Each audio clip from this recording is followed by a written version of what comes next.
உங்களுடைய மனதில் தேவனை குறித்த ஒரு தவறான படம் இருக்குமானால் உங்களுடைய வாழ்க்கையிலே விரும்பத்தகாத காரியங்கள் வந்து கொண்டே இருக்கும். இது எங்கேருந்து உருவாகுதுன்றதை தெரிஞ்சுக்கோங்க. எப்படி உங்கள் வாழ்க்கைக்குள்ளே வந்துச்சு அப்படின்னு சொன்னால், யாருக்கு தேவனுடைய ஒத்தாசை கிடைக்காது, முதல்ல அதை தெரிஞ்சுக்கிறணும். நம்ம தேவனுடைய ஒத்தாசை பெறுறதுக்கு பல வேலைகள் என்ன பண்ணிக்கிட்டு இருக்கோம், செய்கிறோம். அஞ்ஞானிகளை போல.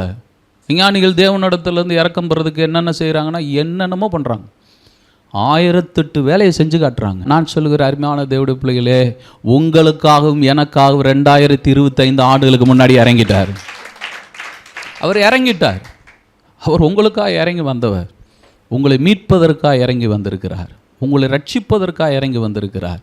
அவராலே அன்றி வேறு ஒருவராலும் உங்களுக்கு ரட்சிப்பு இல்லை. அதை முதல்ல தெரிஞ்சுக்கோங்க. யாராலும் உங்களுக்கு என்ன கிடையாது, ரட்சிப்பு கிடையாது. இந்த ரட்சிப்பு என்பது தேவனிடத்திலிருந்து வருகிறது. அது தேவனுக்குரியது. ரட்சிப்பு யாருக்குரியது?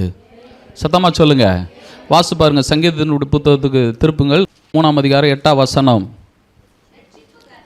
இப்போ சொல்லுங்க, ரட்சிப்பு யாருடையது? எல்லாரும் சொல்லுங்க. இவ்வளோ என்ன கம்மியாக சொல்கிறீங்க?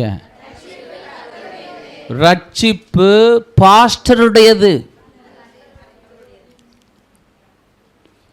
ரட்சிப்பு ஜெபிக்கிற பீரங்கியோடவுது. இந்த ரட்சிக்கிற வேலை மட்டும் யார் கையில் தான் இருக்குது? கர்த்தர் கையில் இருக்குது. யார் கையிலும் கிடையாது. அதை நீங்கள் முதல்ல புரிஞ்சுக்கோங்க. இன்றைக்கி ஜனங்கள் எல்லாம் அங்கு இங்கு ஓடுறாங்க. ஏன் ஓடுறாங்க, எதுக்காக ஓடுறாங்க அப்படின்னா, யார் மூலமாவது என்ன பண்ணாதா, அது கிடைக்காதா, அந்த ரட்சிப்பு வராதா? சரி, இப்போயே பாருங்கள், நீங்கள் ஒரு காரியம் சொல்கிறீங்க, நான் உங்களுக்காண்டி ஜெபிக்கிறேன். இப்போ உங்கள் மைண்டில் என்ன வரும் தெரியுங்களா? பாஸ்டர் ஜெபிச்சாரு, நடந்துருச்சு. இப்போ ரட்சிப்பு யார்கிட்ட இருந்து வருது? அடுத்து நீங்கள் சொல்லுங்கவே நடக்காது. உண்மை. நீங்கள் ஒரு 10 தடவை சொல்லுங்கள், 11 அதுக்கடுத்து நடத்தவே விட மாட்டார். ஏன் தெரியுங்களா?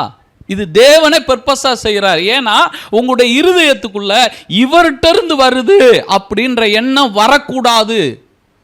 யார்கிட்ட இருந்து வராது, நான் சொல்ற புரியுங்களா? யார்கிட்ட இருந்தோ வராது. அதுதாங்க ரட்சிப்பு. இப்போ நீங்கள் பாருங்கள், ஒரு குறிப்பிட்ட இடத்துல வந்து தேவனை எனக்கு ரட்சிப்பார் நான் நம்புகிறேன் அப்படின்னு சொன்னால் அதுக்கு பேர் தான் விசுவாசன்றார். எப்படி புரியுங்களா? ஆனால் தாவீது எப்படிப்பட்ட சூழ்நிலையில் ரட்சிப்பு கர்த்தருடையதுன்றார்னா, எல்லா எதிரி படைகளும் சூழ்ந்துருச்சு, எல்லாம் ஆயுதத்தோடு நிற்கிறாங்க. இப்போ சொல்கிறாரு,